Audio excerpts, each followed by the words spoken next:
On February 5, 2003, Colin Powell sat in the United Nations Security Council chamber and held up a small glass vial.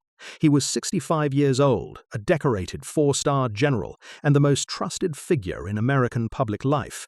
The vial, he explained, could hold enough anthrax to shut down the U.S. Senate. He pointed to satellite photographs. He played intercepted audio recordings. He described mobile biological laboratories, aluminium tubes for centrifuges, and connections to terrorist networks.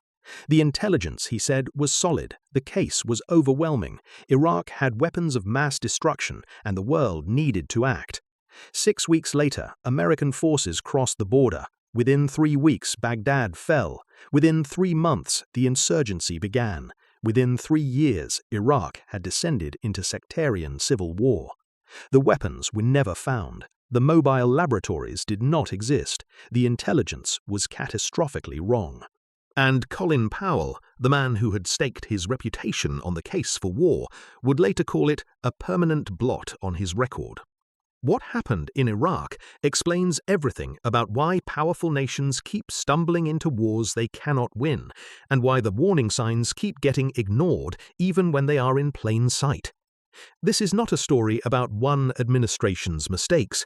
The Iraq War was not an aberration, it was a pattern, one that has repeated across centuries, across empires, and across political systems. The question is not simply how the Iraq War happened. The question is why the same catastrophe keeps happening.